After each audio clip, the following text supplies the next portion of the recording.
नमस्कार. विचार करा, महाराष्ट्रात हजारो तरुणांची स्वप्न, त्यांची वर्षानुवर्षांची मेहनत फक्त एका तारखेवर अडकून पडलीय. हो, हे खरंय.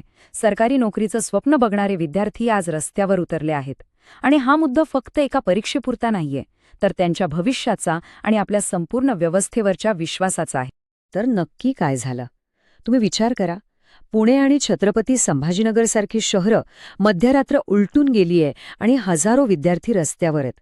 कोणताही आरडाओरडा नाही, पण त्यांच्या चेहऱ्यावरची निराशा आणि शांततेतला संताप तो सगळं काही सांगून जात होता.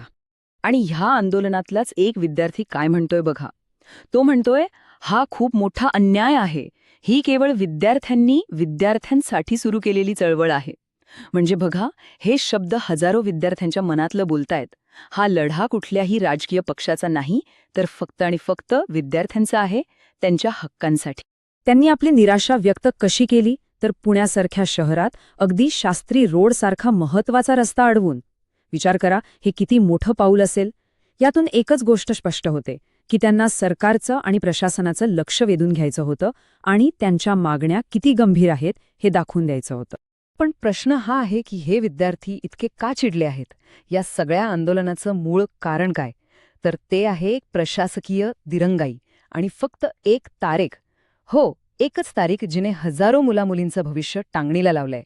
आपण बोलतोय MPSCच्या पोलीस उपनिरीक्षक म्हणजेच PSI परीक्षेबद्दल.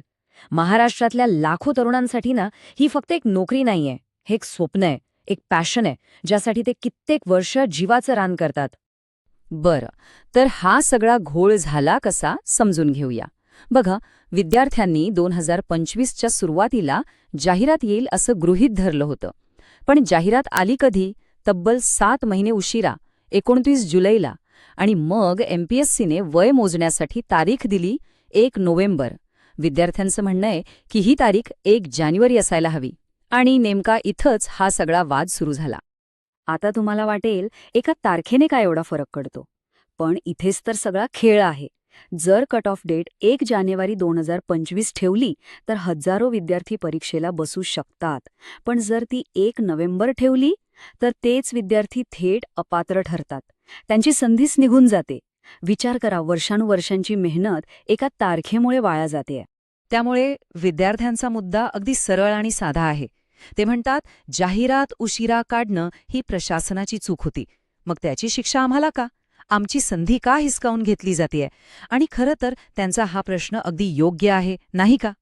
आणि हे प्रकरण फक्त PSI परीक्षेच्या वयोमर्यादेपुरतं मर्यादित नाहीये बरं का. याच्या पलीकडेही विद्यार्थ्यांच्या काही महत्वाच्या मागण्या आहेत, ज्यामुळे हा मुद्दा आणखी मोठा आणि गुंतागुंतीचा बनलाय. चला बघूया त्या काय आहेत. तर त्यांच्या मुख्य मागण्या 3 आहेत. पहिली, जी आपण बघितली, PSI परीक्षेसाठी वय मोजण्याची तारीख 1 जानेवारी करा. दुसरी मागणी आहे की संयुक्त परीक्षांमधल्या जागा वाढवा, म्हणजे PSI, STI, ASO या सगळ्या पदांसाठी जास्त संधी मिळावी. आणि तिसरी मागणी आहे की राज्यसेवा मुख्य परीक्षा पुढे ढकलण्यात यावी. बरं, आता एवढ्या मागण्या केल्या, मग प्रशासनाने काय केलं? इथेच तर खरी अडचण आहे. दुर्दैवाने विद्यार्थी आणि प्रशासन यांच्यात एक प्रकारची डेडलॉक सिच्युएशन तयार झालीय. कुठलाही तोडगा निघताना दिसतच नाहीये. म्हणजे बघा, एका बाजूला सरकार आहे, इतके दिवस झाले आंदोलन सुरू आहे, पण सरकारने वयोमर्यादेबद्दल अजूनही काहीच ठरवलेलं नाही. त्यांच्या या शांततेमुळे विद्यार्थ्यांचा गोंधळ आणि संताप दोन्ही वाढत चालले. आणि दुसऱ्या बाजूला आहे MPSC. ते मात्र आपल्या प्लॅननुसार पुढे चालले आहेत. त्यांनी तर 4 जानेवारीच्या परीक्षेसाठी हॉल तिकीटसुद्धा वाटून टाकलेत. आता विचार करा, सरकार काहीच बोलत नाहीये आणि आयोग परीक्षा घ्यायला निघालाय. विद्यार्थी किती मोठ्या संभ्रमात असतील. साहजिकच या सगळ्या गोंधळात आता राजकारणही आलं आहे.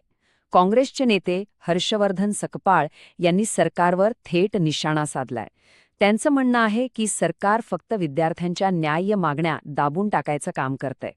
आणि फक्त काँग्रेसच नाही, तर राष्ट्रवादी काँग्रेसचे शरद पवार, रोहित पवार यांच्यासारख्या मोठ्या नेत्यांनी आणि अनेक खासदार आमदारांनी सुद्धा पत्र लिहून विद्यार्थ्यांना पाठिंबा दर्शवलाय. त्यामुळे आता सरकारवरचा दबाव नक्कीच वाढलाय. पण हा संघर्ष फक्त मागण्यांपुरता किंवा पत्रांपुरता मर्यादित राहिला नाही. पुण्यामध्ये जेव्हा आंदोलन झालं तेव्हा पोलिसांनी काही विद्यार्थी नेत्यांना आणि कार्यकर्त्यांना ताब्यात घेतलं आणि यामुळे परिस्थिती आणखीनच गंभीर झाली. या सगळ्या प्रशासकीय दिरंगाईत, राजकीय दबावाच्या खेळात खऱ्या अर्थाने भविष्य कोणाचं पणाला लागलंय? तर त्या हजारो विद्यार्थ्यांचं. या संघर्षाची सगळ्यात मोठी किंमत तेच चुकवत आहेत. आणि ही संख्या 1-2 किंवा 100-200 नाहीये. आपण बोलतोय हजारो विद्यार्थ्यांबद्दल, ज्यांनी आपलं घरदार सोडून दिवस रात्र एक करून अभ्यास केलाय. त्यांची ती सगळी मेहनत, ती स्वप्न आज एका निर्णयाच्या चुकीमुळे वाया जाण्याच्या मार्गावर आहेत. आणि एका विद्यार्थ्याने म्हटल्याप्रमाणे हा 1-2 नाही तर लाखो विद्यार्थी पेपर होणार की नाही याबाबत संभ्रमात आहेत. विचार करा, लाखो विद्यार्थी परीक्षा होणार की नाही याच गोंधळात आहेत. या अनिश्चिततेचा त्यांच्या मानसिकतेवर किती भयानक परिणाम होत असेल याची आपण कल्पनाही करू शकत नाही. आणि म्हणूनच आज आपल्यासमोर सगळ्यात मोठा प्रश्न उभा आहे. परीक्षा अवघ्या काही दिवसांवर आलीय. अशा वेळी सरकार आणि प्रशासन मिळून काहीतरी मार्ग काढणार का, की एका प्रशासकीय चुकीमुळे हजारो तरुणांची स्वप्न अशीच धुळीला मिळणार? याचं उत्तर तर आता येणारा काळच देईल. चर्चांसाठी आणि नवीन व्हिडिओंसाठी आताच आमच्या चॅनलला सबस्क्राईब करा.